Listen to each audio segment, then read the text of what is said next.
I've got an urban legend to tell y'all. It's an old ghost story that my family has been passing down for generations. Now, I just called it an urban legend, but it's totally a true story. Nothing can be verified indefinitely. That's what makes it a legend. But there are some clues that were left that indicate this actually happened, which I'll mention at the end. Here we go.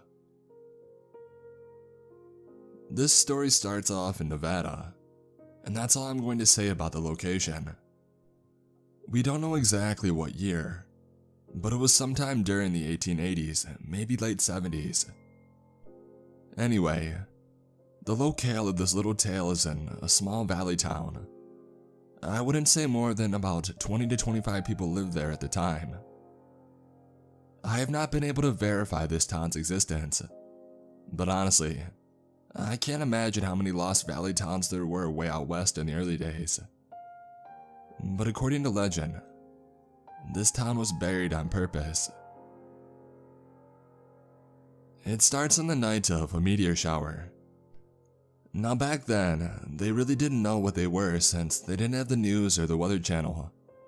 But apparently, it was going on long enough that two guys, they were named Smokey and Billy, went up on the roof of the general store to keep watching it after everybody else had gotten bored.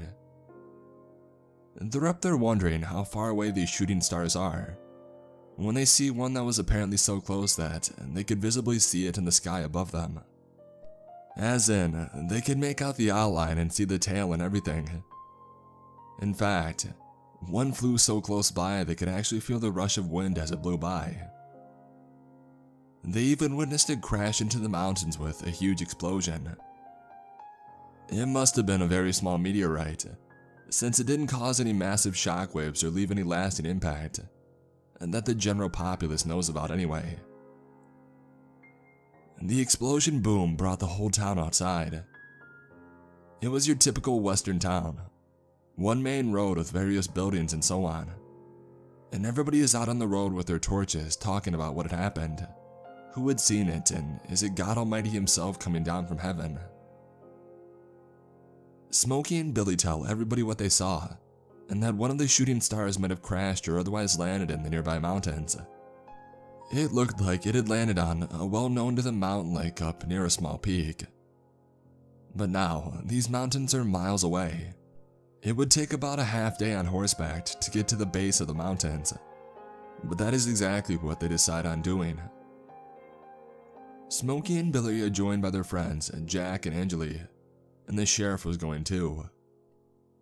He was a real hard-nosed sheriff by how the story has been told.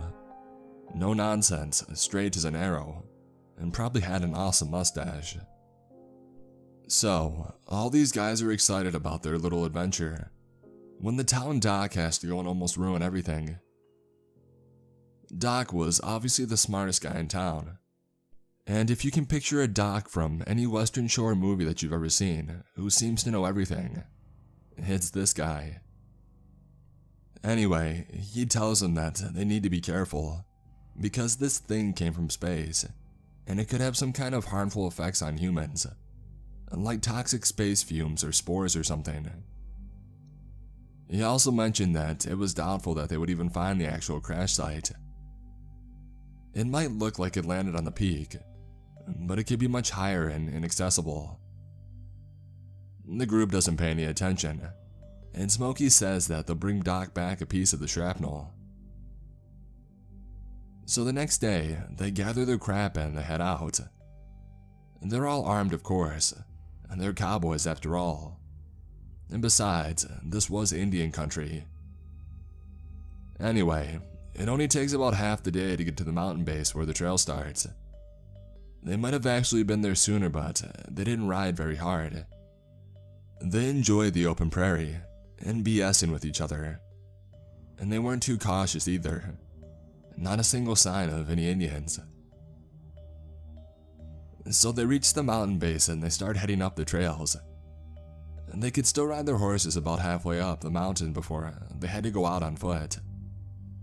These trails had been walked before, So there was a makeshift horse rail at the trailhead that someone made at some point in time where it got treacherous for horses. The trail got steep, but this particular area was pretty heavily wooded as well. So even if the trail wasn't as steep as it was, there was no way the horses could have made it through the woods. Since they didn't want to leave their horses here alone for too long, they decided to camp here for the night. They set up a campfire and they did the usual bullcrap people did. And they told some stories, ate food, and then they hit the sack. They woke up early the next morning and set out on the hard part of the trail. It was hard work getting up this trail, but boy, was it worth it to reach this lake they were headed to. Anyway, as they got closer and closer, Smokey, I think it was him, apparently looked up at one point and noticed the trees were getting shorter and the sun seemed to be getting brighter. "Hey you guys, look up. Look at some of these trees. The goddamn tops have been sheared off." This gets the guys all excited and they stop and look up to take it in. Jack especially is all giddy about how close they must be getting. Angeli is the furthest back and apparently calls out, "Whoever gets there first, find a good rock to take back to the dock. That son of a bitch," jokingly. Now the peak where they were headed was kind of an oasis. There was a medium to large sized lake completely surrounded by the mountains and trees. There was only the one trail that led to this lake in the mountains. And there would probably be some kind of a resort there nowadays if it was still accessible. Anyway, the meteor had indeed crashed exactly where they thought, right in the middle of this resort-like lake. Each one of the guys stopped dead in their tracks upon entering the clearing and seeing the destruction.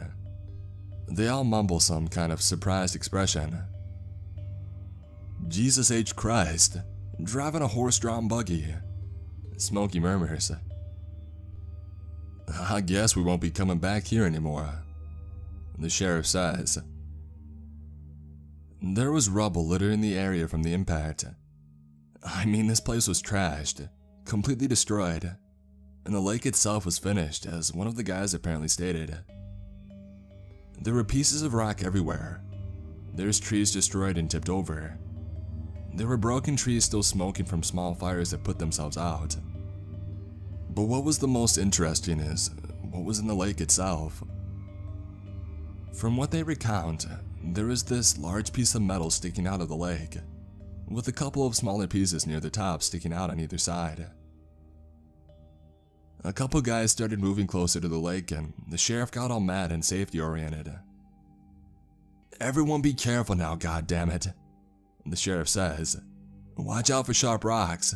Don't pick up anything misshaped too much. Rocks can be sharp as knives." They moved up to the shoreline and everybody notices this large thing sticking out of the water. Someone, Billy will say, asks what it could be. They don't know that it's metallic at this point. Angeli was a blacksmith, so he mentioned, "It looks like some kind of metal."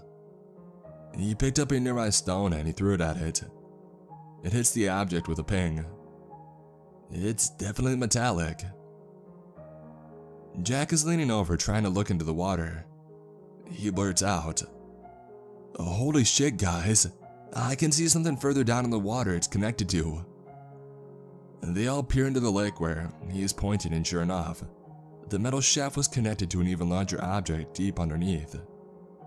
It was too deep though, and the water was murky from all the dirt and rubble the crash had caused. All they could make out was a silhouette. Billy was way too curious about this. He was like, "Well, let's swim down there. I bet we can get a better look before we have to come up for air." There's a couple murmurs of agreement and a couple of the guys start loosening some of their clothes like they're going to dive in. The sheriff gets all pissed again, and it's a good thing he was there though. "Now wait just a goddamn minute." He paused and he surveyed the water. "Nobody go in the water. Look at all these fish that are belly up." Nobody had noticed with all the excitement of the destruction and the mysterious metal shaft. There was dead fish floating in the water. A lot of them. mostly concentrated near the shaft. Jack is surprised. What in the hell? While everybody is focused on the fish, he notices that the water is messed up too. Look at the water, it's like something's in it. They all looked a little closer and sure enough, the water looked weird. There was like a discoloration to it. In all the excitement, they hadn't noticed it even though they were just looking in the water trying to see what was down there. Now with the advent of technology, the description of water has changed a little bit. I think the easiest way for me to describe how it looked is if you think about water and oil mixing. You kind of get like a rainbow hue, only this wasn't as strong. They're all kind of farting around on the shore when Billy sees a turtle in the sand a few feet away, crawling around near the shoreline. Look at the turtle, it's alive. He bent down to pick it up. It was a smaller turtle, about the size of a softball. Don't touch it, the sheriff says gruffly. It's too late though. Billy picks it up and finds it has a coating of whatever was in the water. Smokey gets all pissed off this time. God damn it now, look, you got that shit all over your hands. Billy was holding the turtle in his left hand while he used his right to make fists and run his fingers over the thin substance. Apparently, it had a silvery hue to it out of the water. He describes the feeling to the other guys, saying that it feels slippery, it doesn't burn or hurt at all. Angeli doesn't like this either, and he yells at Billy too. Don't touch your goddamn mouth. In fact, just put the turtle down and wipe your hands. Doc says don't touch your eyes or mouth if you get that shit on your hands until you wash it off. Does anybody got any blasted soap? Smokey says he does, but didn't have time to get it out of the bag. Billy yells out suddenly, probably scaring the ever-loving crap out of everybody. Ow! This son of a gun turtle just bit me. The turtle had bitten the part of his hand between his thumb and index finger, the soft webbing that some people call it. Concerned and annoyed, Angeli says, I don't know why you picked it up. There's snappers in these parts, you know. Smokey disagrees. That ain't no snapper. It's way too small. By this point, Billy had thrown the turtle down in the sand. Gosh, it drew blood, he says, showing his hand to everybody. Now personally, I was always skeptical of the turtle bite part since turtles don't have teeth. But apparently, if a normal river turtle bites hard enough, its beak could be capable to drawing blood. They're all looking at the hand and Jack mentions what a pissed off little turtle it must have been. The sheriff is the only one looking at the turtle laying in the sand. That turtle looks like crap, he says gruffly. Look at him. Everybody gathers around where the turtle is. It was on its back, writhing around in the sand for a few seconds, before it corrected itself. It didn't look like a normal turtle anymore. Apparently the look of the turtle has changed over the years, and depending on who's telling the story. But either way, I guess its normal green and brown hues were gone. It was like a grayish color almost, an ugly looking gray. Smokey makes a conjecture about the way the turtle looks. It looks like it's dead. Billy gets all upset. Well, it's obviously not. He holds up his hand again. He wasn't bleeding so bad to speak, but there was enough to see that the turtle had got him good. Angeli gets all bent up and out of shape about cleaning the wound again, saying, We have got to get that stuff washed off quick. Get water from a canteen and get that soap over here. They patched Billy up and spent the next couple hours looking around. And they gathered some rocks, looked at, and climbed destroyed trees, and tried to get a look at whatever was in the water from every possible angle without getting too close. More turtles were popping up on the beach and the guys were kicking them back in. Also, a few waterfowls or birds of some kind had flown over the area and made their way towards the water, but none of them had landed.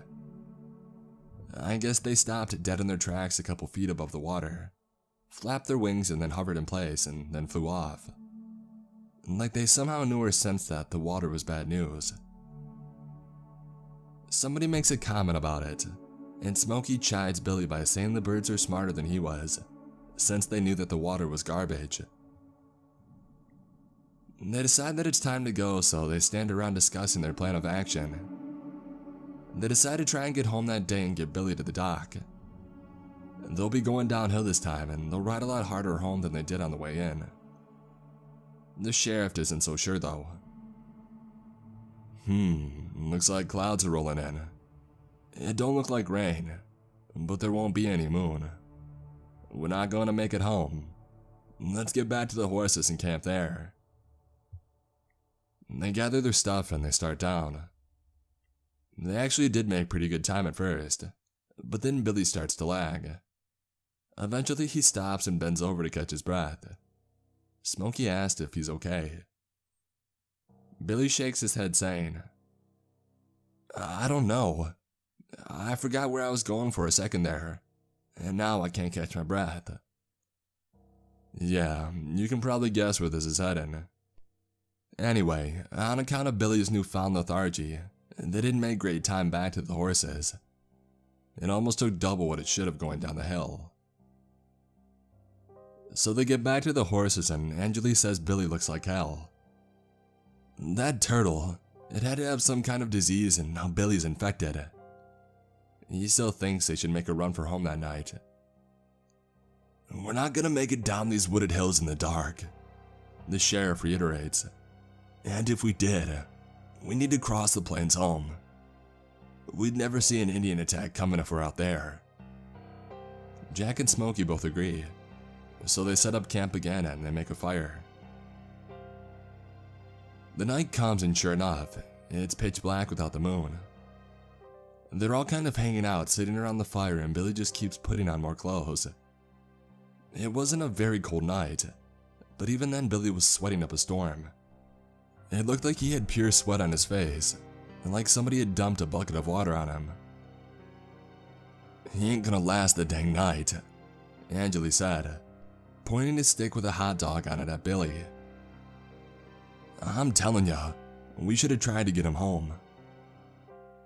There were mumbling and murmurs from the rest of the guys on what they should have done. At this point, Billy kind of stands up and steps away from the fire, and then lays himself on the ground. Apparently it looks like he just fell, but he had laid on his blanket down on the ground like he was going to bed, so nobody really knew what to think. "Night," Smokey says without turning away from the fire. The guys stay by the fire, but after only a few minutes, Billy starts moving on the ground. He rolls back and forth for a few seconds and then full on starts convulsing. "Jesus H!" Smokey yells, throwing his sausage down. The rest of the guys all huddled around Billy. None of them even knew what a seizure was, so they didn't know what to do. "Help him, for Christ's sake!" Jack yells. "Hold him down!" And the sheriff hollers, "He's gonna hit his head." And for your information, never tried to hold down or prevent movement from somebody seizing, but like I said, they didn't know what was going on. After what seemed like an hour, but it was only a couple of minutes, and Billy stopped seizing, lets out a raspy groan which probably let all the air out of his lungs, and then he stops moving. "Billy!" Angeli slaps his face. "Jesus Christ," Smokey says. "He's stone cold." He was holding Billy's non-bitten hand.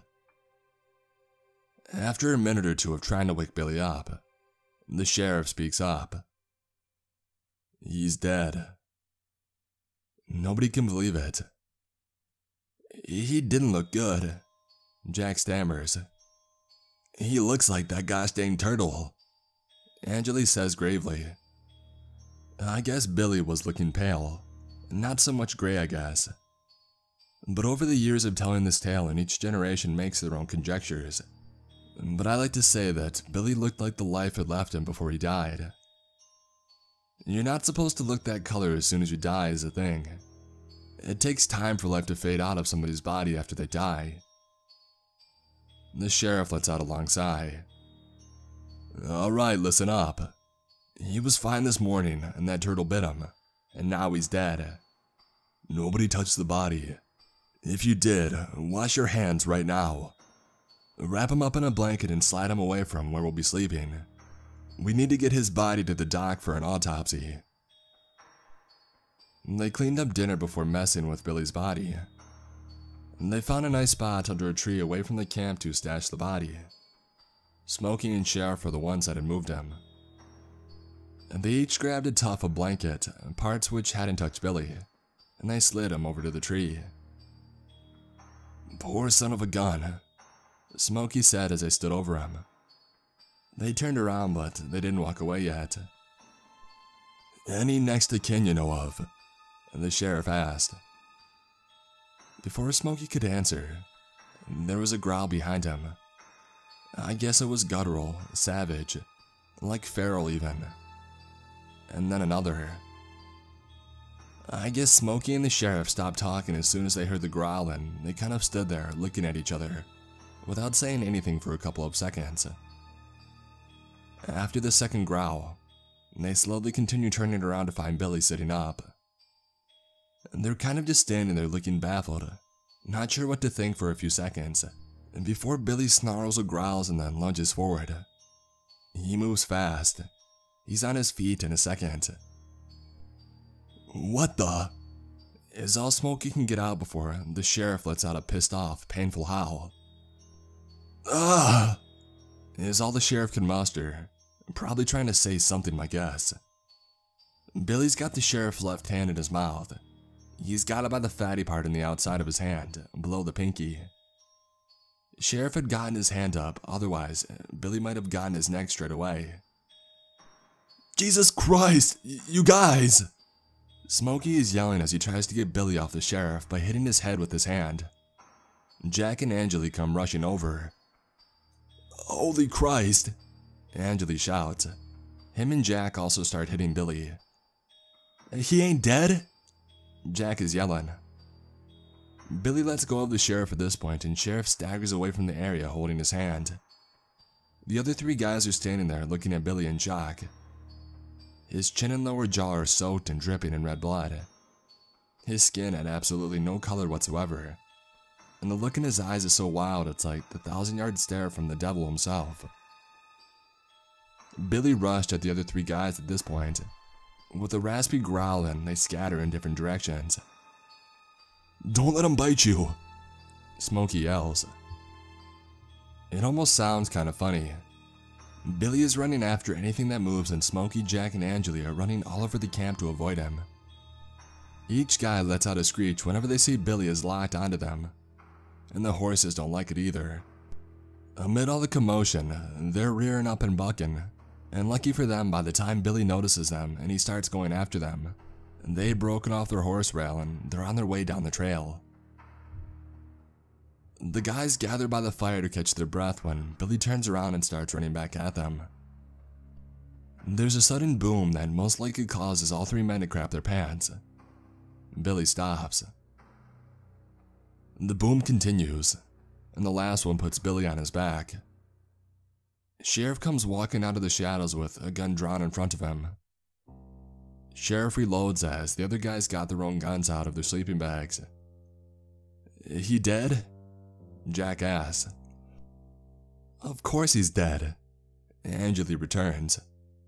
"Yeah, well, we thought that before," Jack reiterates. Just as everybody calms down, Billy starts to move again. "That's impossible," Smokey said as Billy stands up. "Hit him again," the sheriff hollers. They all blast him and Billy goes down again. The sheriff doesn't empty this time though. He walks over to Billy and just stands over him for a few seconds. And sure enough, Billy sits up again and the sheriff blows his head off. Everybody's quiet for what feels like a year. "That did it," Smokey says finally. They all gather around Billy's body. "Doc isn't going to believe this," Jack says. "Well, he'll have to," the sheriff says. 4 men telling him the same story, and once he gets a look at the body, there should not be any doubt. If anything, the autopsy will show something made Billy sick. Smokey is looking grim once he realizes something. He starts. I'm not saying we need to shoot anybody, but... I already thought of that, the sheriff says. He was standing over the fire now, running his hand over it and wincing every few passes. He was cauterizing his bite. That's pretty hardcore. I'm bit. That sick turtle bit Billy and he turned into some kind of demon. And now Billy bit me. What do we do? Angela asked. The weather hasn't changed. Still way too dark to risk all our lives trying to get me to the dock tonight, the sheriff says. So, here's what we're gonna do. He bends down and he picks up some rope out of his gear. Smokey, you tie some pretty mean knots. Tie me to that tree there, and if I end up like Billy, my growling and rasping should wake you all up and I won't be able to bite anybody. I don't think I'll be able to sleep tonight, Smokey says. You have to get some, the sheriff says. First light, we have to be gone. So the guys bag Billy up again in his sleeping bag and pull him away from the camp.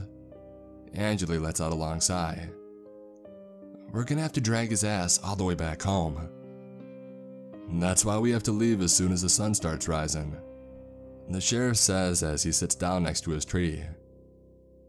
It was a smaller tree, small enough to wrap a rope around Sheriff's torso, and around the tree trunk a couple of times and knot it off. Smokey asks if it's too tight and Sheriff says that it's just tight enough. If things go bad, the sheriff doesn't want himself to be able to wiggle free. Everybody says their good nights and they try to fall asleep. It's hard to say if anybody actually got much sleep, but Smokey is up first. He jolts awake nervously and finds the sun is on its way up. The clouds have cleared out, so he wakes everybody else up. They all kind of panic and they look over at the sheriff. He's sitting there still tied up, with his head slumped down on his chest. You dead? Jack asks. Sheriff raises his head and looks at the guys. I ain't dead yet. How do you feel? Smokey asks him. My hand hurts like hell, the sheriff returns. It's been hours, Angela says. And by this time, Billy was looking like hell. You look like you still have some color. Maybe it didn't transfer from Billy, and Jack offers. The sheriff tells them they don't have time to figure it out now, and that's the doc's job. So they gather the crap up and they head down to the trail, dragging Billy behind them tied up in his sleeping bag. They have a stroke of luck here, something they sorely needed. Dragging Billy downhill made it easier, but when they get down the trail, they find Sheriff's horse just hanging out a couple 100 feet out on the prairie, drinking from a small ditch. He whistles and it comes running and they strap Billy over him. They head home as fast as they can, and they get there in late afternoon. When they get back, they enter town down the main street and there's a couple people here and there. Some shop owners standing out in front of their place enjoying the weather, etc. The general store owner comes running up to them and he's like, Where the hell's Billy? He's dead. The sheriff returns quickly. We need to get to the dock right now. By now, more people are popping out wherever they were hiding. They get up to the dock's place with a train of people in tail, all wondering what the hell is going on and not getting any answers. Was it Indians? Was it an animal? Did he shoot himself on accident? Doc hears the commotion and comes outside as they approach. He's looking at the horse, knowing full well there's a dead body in the sleeping bag. And then he sees the sheriff's bandaged up, bloody red hand. Inside, Doc starts in on them as they put their sleeping bag up on the exam table. I told you it was a bad idea to go up there. What happened? He starts undoing the sleeping bag. The sheriff stops him. Hold on. Before you look, you need to hear what happened first. So they tell him the whole thing. Of course he doesn't believe them. Now I told you there could be a couple toxins up there. Some kind of space dust you inhaled that made you hallucinate. I sure hope I don't have to call the state marshals to start a murder investigation. Well, don't take our word for it, god dang it, Smokey says. Here you go. He whips open the sleeping bag Doc had untied. Doc jolted and jumped back. After a few seconds of staring, he starts getting closer again. He looks like Swiss cheese, doesn't he? Angeli says dryly. He bit the hell out of my hand. Damn near might have torn out my jugular if I hadn't gotten up in time. I made a judgment call afforded to me as a lawman. He tried biting everybody else, so I put him down. And then he got back up. People just don't get back up after getting shot, Doc says, not taking his eyes off of Billy's corpse. Well, he did, Jack says. And no, we didn't have any alcohol up there. Nobody even brought any. The headshot stopped him for good, Sheriff says, pointing to the huge hole in Billy's head. Doc kind of snaps out of his trance. Okay, so a turtle bit him, and by night, he was this? Yep, the sheriff says. There was something in that water. The turtle was covered in it. I'm gonna need that turtle to find out if it was carrying some kind of infection, the doc says. Doc and Sheriff start playing the whole who has more authority card. Nobody's going back up there, the sheriff says. It's too dangerous. Whatever that turtle had, it's safe to say Billy did too. The doc is staring at Billy again. It's like he's been dead for weeks. This happened overnight? Doc, it bit Sheriff too, Smokey says. He kind of says it with dread in his voice. Doc checks out his hand. That's quite a bite. Nice work on cauterizing it. I've got some antibiotics to start you on. Not sure if they'll help enough. The rest of the guys murmur quietly. Huh, I thought it looked worse yesterday. Smokey ponders. Why doesn't he look sick? Jack asks. Doc goes into a long spiel. There could be several reasons. I said the antibiotic may not help, because it sounds like whatever was transferred to Billy is probably viral. A couple things can happen when it comes to any disease, bacterial or viral. 99% of people who get infected get sick and show signs, and be contagious and fall prey to whatever the disease causes, up to death depending what it is. The other 1% could be 3 different things. First, you could straight up be immune to the disease. For whatever reason, it's not able to overcome your immune system. You won't show signs and you won't be sick, and you won't be contagious. I hope he's immune, Angeli interrupts. Doc doesn't miss a beat. The second thing is, you could be a carrier. That means you're infected, but you don't feel sick and you don't show symptoms. You are still contagious, however. How will we know if he's immune or carrying? Smokey asked. I'll have to do some blood tests. I'll probably have to run cultures, which takes time. What's the third thing that can happen? The sheriff asked. Well, we don't have to worry about that one since you would already be showing. But the last thing that can happen is the pathogen completely mutates your DNA. Once it enters your body, within hours your body could start changing physically. Muscle tissue overgrowth, skeletal growth or shrinkage, severe decrease or increase of mental function. The list of physical changes could be endless. So, until we know, I need to act like I'm the carrier, the sheriff says. That's correct, the doc returns. Don't be using the public outhouse. Only prepare your own food and keep that hand wrap tight. Doc says that he needs to go home and stay there, and run his office off his front porch. So they all leave the doc's place as he gets ready to do the autopsy on Billy. Doc only has one nurse with him, but she was more like an assistant than an actual nurse. They glove up and get their table ready. It's at this point that the shit really starts, and honestly, it was a complete freak accident. At this point, Doc instructs the nurse to remove Billy's teeth for dental records, while he examines what's left of Billy's brain. Doc has a suspicion that whatever made Billy sick specifically affected his brain, given that he apparently went insane and tried to attack everyone. Doc was also interested in the brain because that was what eventually stopped Billy for good when he was shot there. Okay, the doc starts.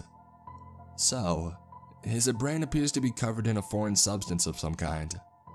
Most of the blood is coagulated and dried, but this appears to still be moist. I can verify that it's silver in hue. He's telling the nurse so she will be able to help him write his notes. So this next part is what screws everything up. The doc is poking around the brain and he must have hit a nerve of some kind. Whatever he hits causes Billy's jaw to close hard really quick. And you remember what the nurse is doing. She's trying to pry his teeth out.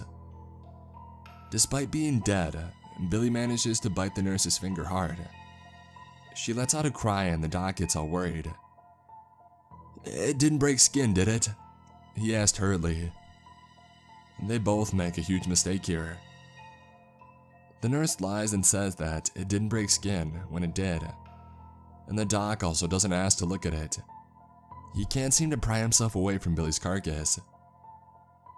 The nurse says that she's going to just go wash her hand really quick to be safe and sound, and the doc lets her. She comes back with a band-aid on her finger, but since the gloves they were wearing were opaque, Doc doesn't notice. The doc moves on to the torso and cuts Billy open. There is silvery stuff everywhere.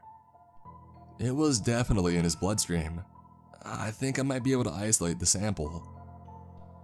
They wrap up what they're doing after a couple of hours and the nurse goes home while the doc writes his notes. It's dusk by now, so everybody will be hitting the sack shortly enough. But the doc is up all night though. More on that later. And that was also the last night in that town's existence. Angley, Jack, and Smokey had gone out looking for their horses after leaving Doc's, but they didn't have any luck. They decided to shack up in a small hut a couple miles outside of town.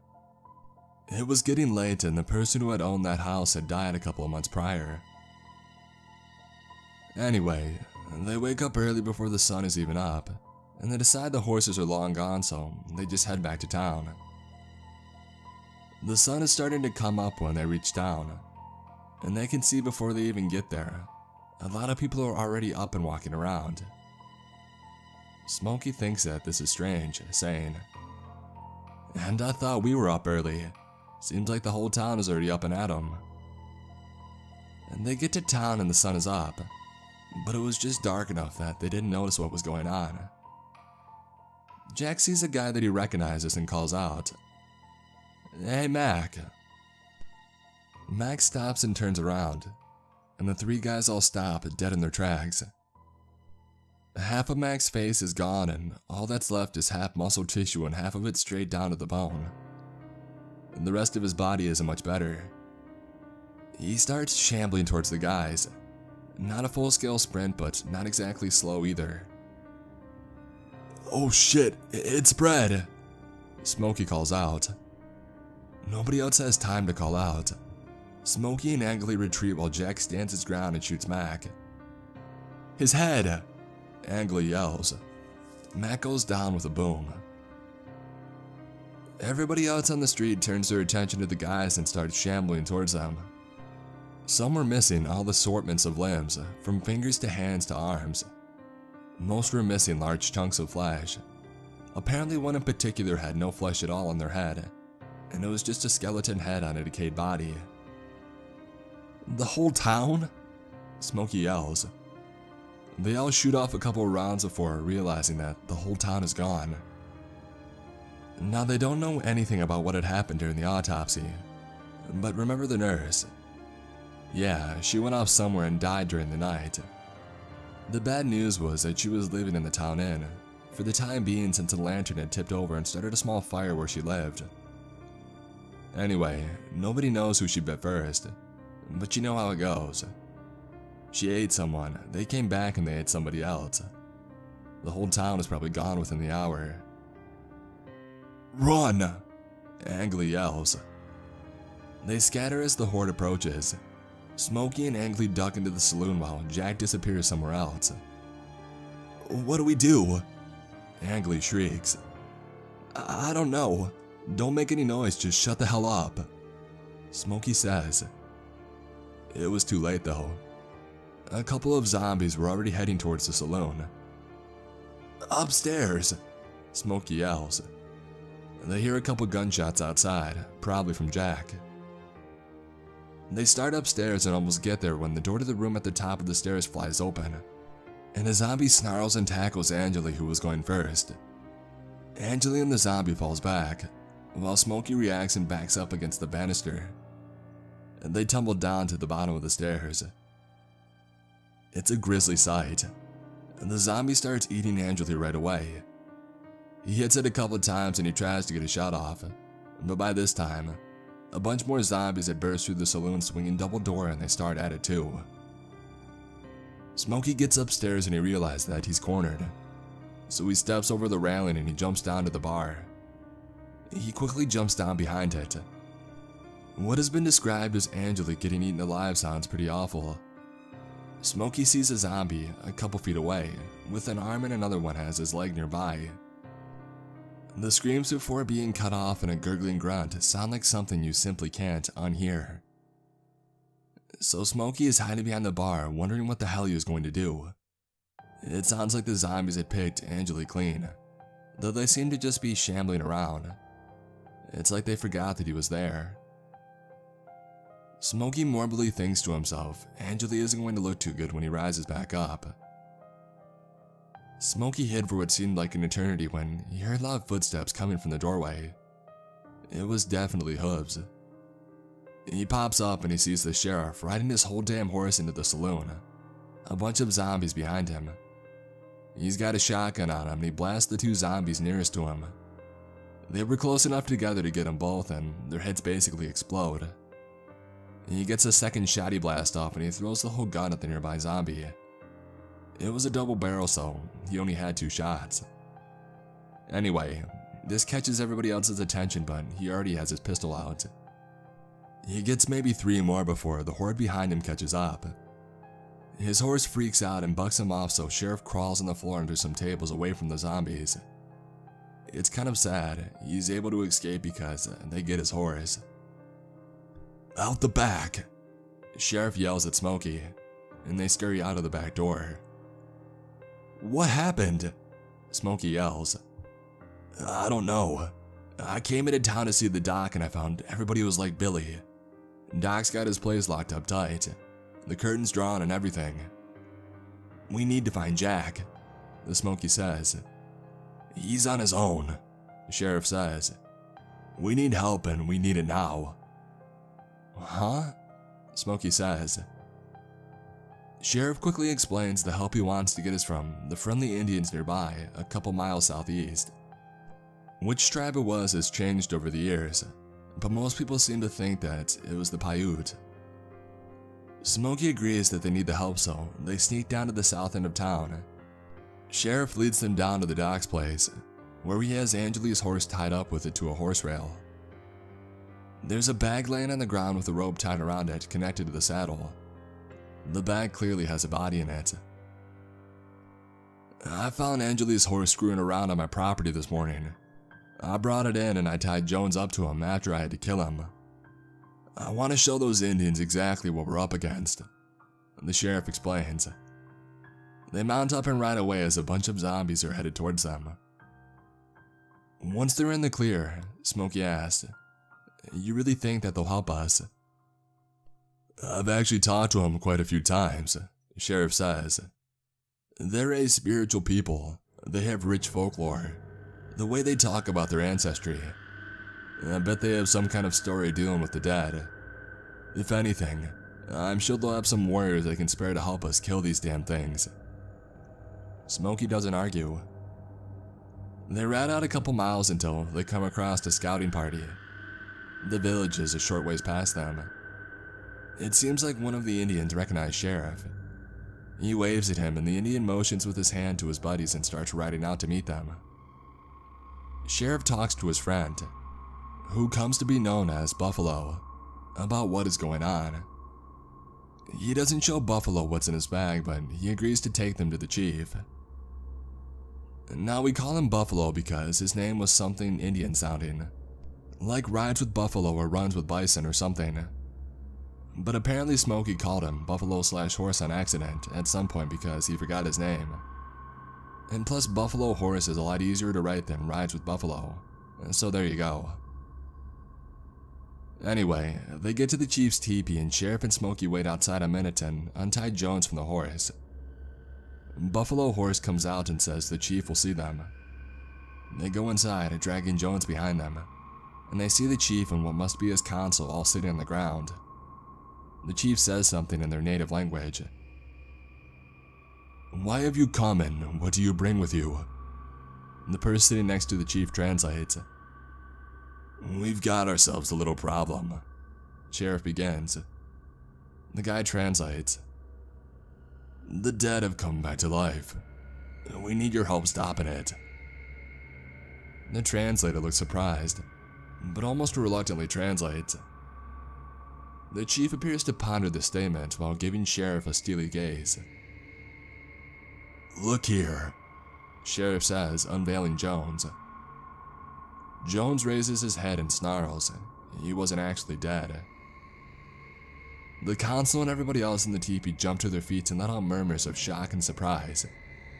One member of the consul yells loudly something in their language, and then rushes over and buries his tomahawk into Jones' head. "I thought you said he was dead," Smokey whispers to Sheriff. "I lied," Sheriff whispers back. "We've got a town full of these," Sheriff says. The council all deliberate. It seems like they might be telling the chief to tell Sheriff and Smokey to go screw themselves. The chief speaks and the translator translates. "You will take Buffalo Horse and Fish River with you. They will help you kill them and make sure none are left."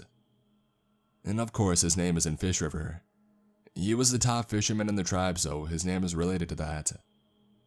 I wanted to say it was swims with fish or runs with the river, but either way I don't know for sure, and once again, Fish River is a lot easier to write out. I hope nobody's offended by these nicknames. So, Buffalo Horse and Fish River leave to gather their weapons.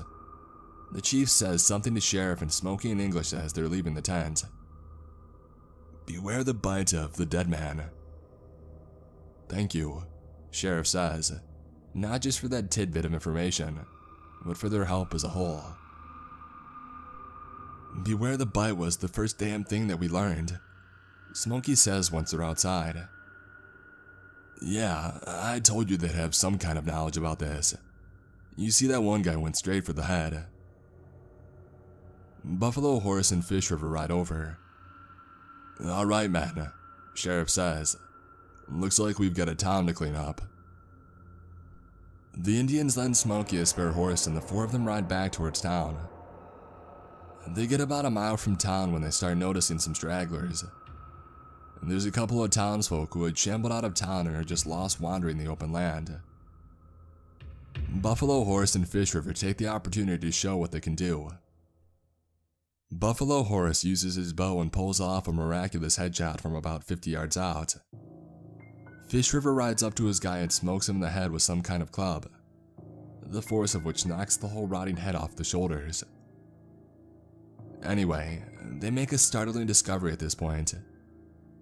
A little past these two stragglers, they find a cow just standing in the middle of nowhere.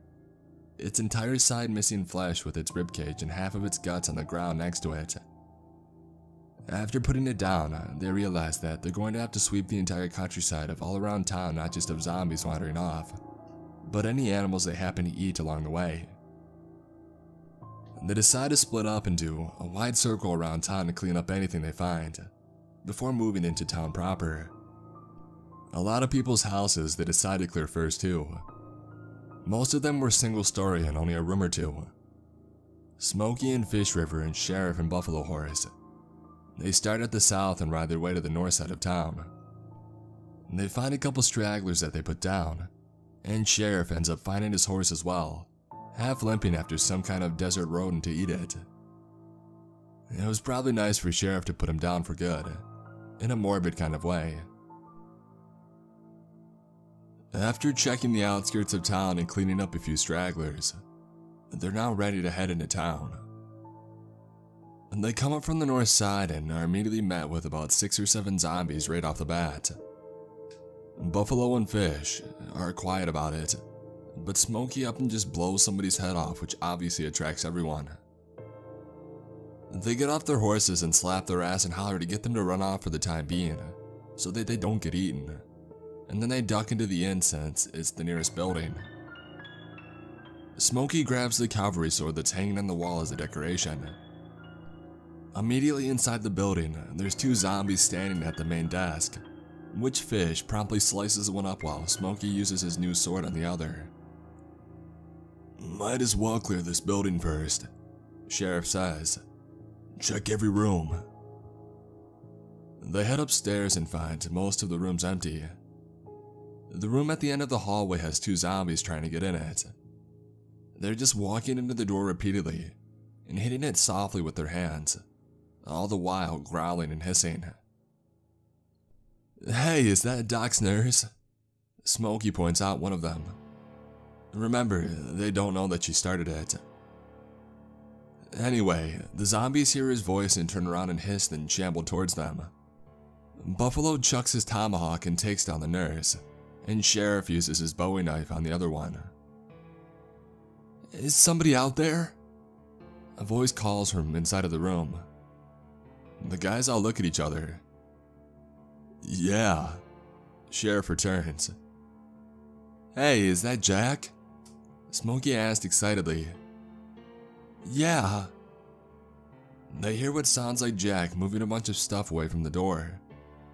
The door opens a minute later to a relieved Jack. "It felt like I'd been in here for days. Hey, you brought some help," he says, referring to the Indians. There's no time to celebrate. The zombies who noticed the guys going to the inn are now all shambling in through the entryway. "Oh shit," Jack says. "Everybody downstairs," Sheriff orders. They get back to the staircase, which has a large open section to the floor below with a banister, and it's like a cafeteria with all the groans, hisses, and snarls down below. Zombies that notice the guys start trying to climb the stairs. It's pretty gross. Flesh hanging on the bones by a thread, bones completely showing, people clambering around dragging their entrails behind them. It's not a pretty picture. "Light 'em up," Sheriff says. He opens fire. At this point, most of the zombies know that they're here, so who cares about the noise? And plus, they've created a decent choke point for themselves. Buffalo and Fish are using their bows while Sheriff, Smokey, and Jack start shooting. Buffalo is closest to the staircase and he takes 1 or 2 down with his knife and his tomahawk that are able to climb the stairs. They wait a few moments after killing what seemed like the last one. "Okay, it looks like that wave is over. We'll head to the saloon and the general store next," Sheriff says. And so they head downstairs, carefully stepping over the rotted corpses and meet outside. "Burn the building," Fish says. "It'll destroy their corpses and the sickness that they bring." "Are we gonna have to burn the whole town down?" Smokey says sadly. "We burn it all," Sheriff says as he goes back into the inn. He comes out with a lit oil lantern. "All traces of this have to go," he says. He tosses the lantern into the inn and it shatters, starting a fire. The nearby dead bodies go up almost immediately. "We burn this town to the ground and any bodies along with it. We'll find a new place to live. We can head to Carson City and find something out that way." The general store was destroyed inside, and the rags toppled over and bloodstains on the floor everywhere, but the only one in there was the shopkeeper. The saloon had about 3 or so zombies in it. They were left over from Smokey and Sheriff's daring escape earlier. They found a couple zombies outside, yet that they had to be dragged in to be burned with the buildings. Looks like Doc's place is about the only one left standing, Jack says. He's surveying what was once their town. A couple of the larger buildings are still ablaze, while some of the smaller ones have gone out already. They get to Doc's place and they find the door locked and curtains still drawn. "Doc!" Smokey calls out. He finds a window with a curtain not pulled down and puts his face in the glass to try and look in. "I can't see shit in here. Where the hell is he at?" "Doc!" Sheriff calls out loudly, banging hard on the door. "Alright, break it down," he says after a pause. They force their way in. Doc's place is a 2-room building. The main area is where he sees patients, and then in the back there's a doorway to where his bedroom is at. They have a look around, and unless Doc is in his bedroom, he's nowhere to be found. "Holy shit," Jack says. He's standing next to Doc's exam table. Billy's body is still lying on it, completely sliced to hell. "It looks like you went at Billy like he was a ham. Opened him up damn near everywhere," Smokey says. "And look at these poor things," Jack says. He motions to a cage on the table with a few dead mice in it. "Those dead mice look like hell. I bet they were infected. How the hell would that happen if they were in the cage?" Smokey ponders. Sheriff tries the door to Doc's bedroom. It's locked, so he knocks on it lightly. "Doc." "Look here," Buffalo says. "His writings." He holds up what appears to be Doc's journal. "Hey," Smokey says loudly. "Does he say if Sheriff is immune or whatever?" Sheriff takes the journal and begins leafing through. It's a small diary, so not a ton is written on each page. "No, he doesn't have much about me in here," the sheriff says. "Well, what the hell has he been doing?" Jack asks. Sheriff is reading a page. "He isolated some samples of that silvery stuff in the water. It says here that it was all over Billy's insides." Here are a few of the journal entries that came out of Doc's journal. Entry 1. "Whatever this material is that has affected the patient's body appears to be organic in nature. As near as I can tell with all my medical training, it's a bodily fluid of some kind, though where it originated from, I do not know. Looking at a sample under the microscope, it does not appear to be a pathogen at all, despite behaving like one. Transfers from bites, etc. I have never seen or heard anything like it.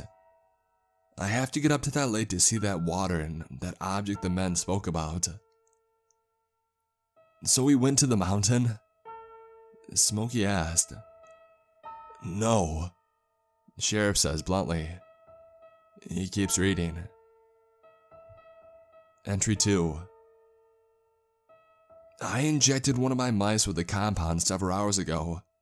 It died. Later I left for supper, and when I came back, it was alive again, although now it was completely rabid and insane. I attempted to euthanize it by injecting poison, and it had no effect, though I did not expect it to. Only after using a scalpel to pierce the head and brain did the subject cease. Whatever this foreign substance is, it seems to concentrate in the brain of whatever creature it affects." "There's more," the sheriff says. Entry 3. "I tried something new since another experiment ended in failure. I poisoned another mouse and I waited for death to set in. I then injected a dose of the substance an hour after it had died. 10 minutes later, the mouse started to move. Only this time when it woke up, it was not insane. It appeared to be perfectly normal. I euthanized it and I did an autopsy. The substance had overrun the mouse's insides as before, but it had regenerated its blood flow and bodily activities.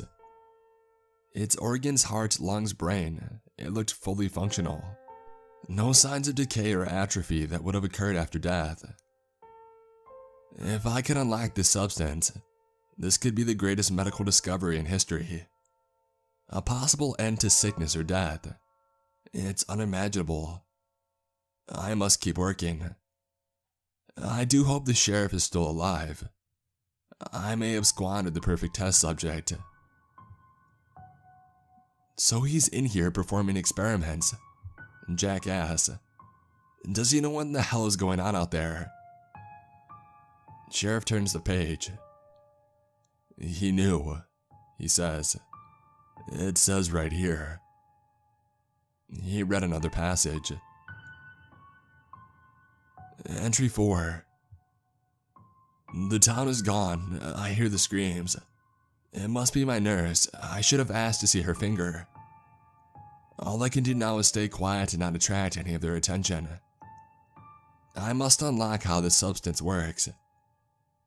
I attempted to repeat my successful experiment and it did not work. The same result in an undead mouse. The regenerative property of the substance only seems to work in the brain when it fails, and it only restores function on the most primitive of levels.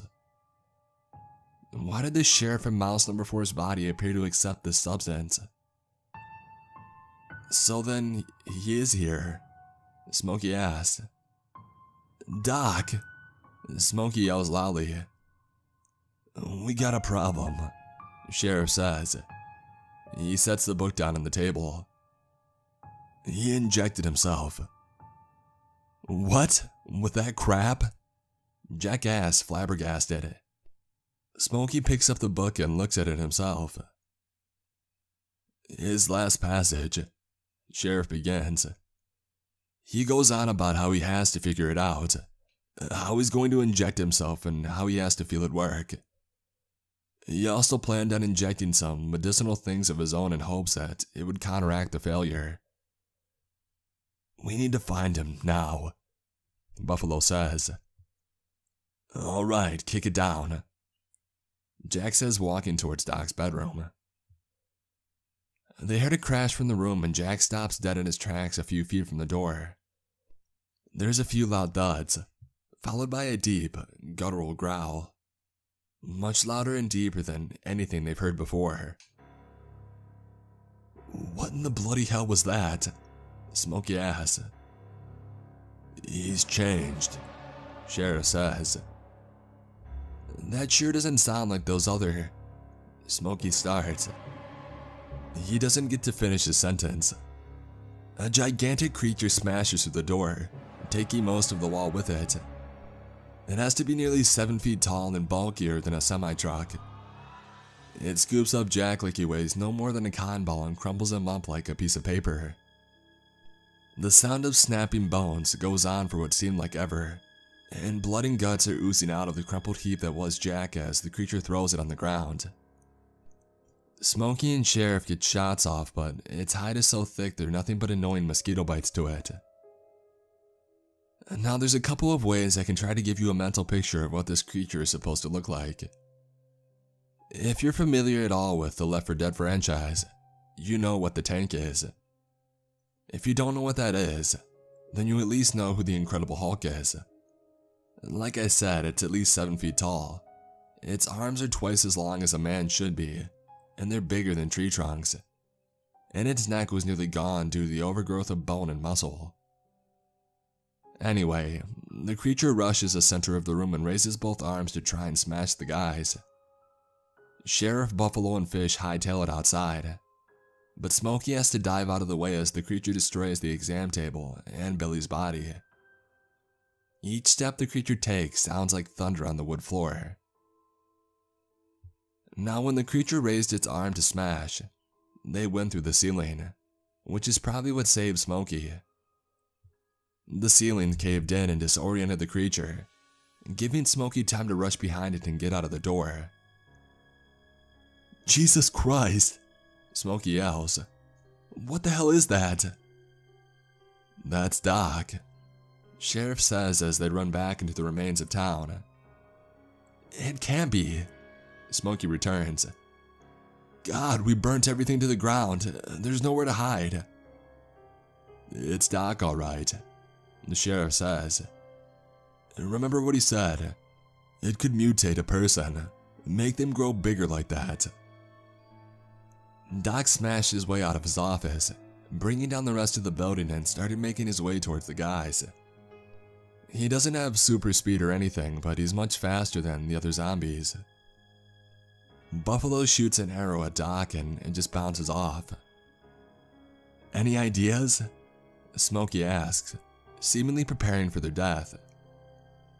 Yeah, actually, the sheriff says. We'll lead it into my house, I just need to stay ahead of it.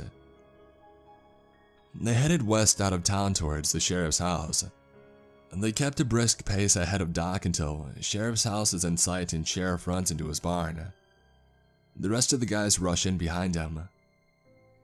What's the plan? Fish asks. Sheriff pulls out a stick of dynamite from the barrel in the barn. I'm gonna blow him sky high. I've got 2 horses in the back there. You guys get them ready. So the guys take the horses out of the back while Sheriff waits for Doc. Doc seems to pick up the pace a little while Sheriff lights the dynamite. He drops the stick on the ground and hightails it out the back. He catches up with the guys behind a couple of trees, and they cover their ears as the stick explodes, destroying the barn and hopefully Doc too. And they come out from behind the trees to investigate. They see one of Doc's now massive arms sticking out from under a large pile of rubble. They got him alright in that blast. They got him good. So everybody is standing there kind of relieved and Doc's arms begin moving. Oh shit, Smokey says. Doc starts rustling even more as the rubble pile begins to move as well. Anybody got anything else in mind? And the sheriff asks. Doc is rising out of the pile by now. Actually, I might have one, Smokey says. That blast gave me an idea. The old silver mine a couple miles north. Time to go, Fish says. Doc is back on his feet by this time and he seems to be regaining his bearings. They saddle up, 2 per horse, and start riding north. We get to the mine, there's all kinds of TNT still in there, Smokey yells. We bring the mountain down on his ass. Good thinking, the sheriff hollers back, and they ride to the old mine, making sure that Doc stays behind them. I'm not sure if the blast pissed Doc off or if he was used to his new body now, but he's running full scale. If they hadn't been on horses, they would have been overtaken. They pick up the pace as the old mine comes into view. I guess the question is, Smokey begins, how do we get him in there and keep him in there long enough to blow the TNT and to have all of us get out safely? We don't, the sheriff says coldly. Huh? We lead him in there, you guys get out the side tunnel. I stay and blow the mine. Sheriff explains. No time to argue. Listen, I've got it in me. The sickness. Remember what he said. It all has to go. But you could be immune, Smokey says. Doc never ran the test. We don't know if I'm immune or a carrier. If I'm a carrier, I can still transmit it, even on accident. As long as I'm alive, this thing still exists. Smokey tried to argue some more, but Sheriff wouldn't have it. They all gather at the mine entrance as Doc comes barreling up. He picks up the pace when he sees them and he lets out a deafening roar. Smokey and the other guys run ahead and get the TNT ready. They make a huge pile and place a couple bundles strategically around all the exits. They lead the fuses back to the center of the room, where Sheriff will be able to quickly light them all. You guys head on out, the sheriff says. they can hear echoing roars coming from the tunnels. You guys need to make that mountain trail impassable. Whatever way you can, make it so people can't ever get up there again. They quickly say their tearful goodbyes and haul ass down the second tunnel. They're just about back outside when there's an ear-shaking, deafening explosion which knocks them to the ground. Smokey turns and sees the mines coming down on itself. Buffalo helps him to his feet and they get further from the entrance and clear off the dust. They check the main entrance as well as the last side tunnel to make sure that the mine is sealed off completely. Sheriff had brought down thousands of tons of rock down on himself and Doc. There's no way that Doc survived that one. The next day and over the next few weeks, Smokey, Buffalo, and Fish did what Sheriff said. They made the mountain trail impassable. They enlisted the help of a few others to get it done. But they did everything from chop down trees, to fall over the trail, to cutting down cacti and throwing them on the trail too, and to digging up the thorniest weeds and bushes they could find and replanting them on the trail. By just the next summer, it had become so overgrown that you would never know a trail had ever been there. Smokey also planted a large tombstone right at the head where the trail started, engraved with nothing but a skull and crossbones. And I guess that's the end of it. The small zombie outbreak was defeated and it appears they were successful. Almost 150 years later and no sign of any zombies out there. Now you're probably wondering about the evidence I mentioned right off the bat, about what's true about this story. There's a couple things that support this event actually happening. First, according to family research, we think Smokey is my great-great-grandfather. My granddad did in fact go by the nickname Smokey, but we aren't able to identify if he's actually the Smokey from the story. And the second piece of evidence is the Doc's journal. Smokey kept it and it was still around as late as 1979, when it was lost in a house fire. My dad claims to have read some of it when he was a kid back in the 50s, and there were some passages about undead. The thing is, if it hadn't been lost in the fire, it would be pretty much illegible today, as it had deteriorated badly by that point. Thirdly, I have seen the skull and crossbones tombstone with my own eyes. It's very worn and deteriorated, but it's still there. It's a solid 8-mile hike from the nearest campground one way, and the trail isn't easy. But everybody in my family goes to see it at least once in their life.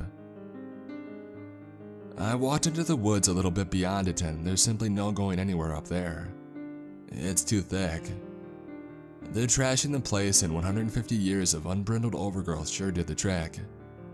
It's probably good. For all we know, that lake is still infected, and those zombified turtles are still scuttering around in the sand up there.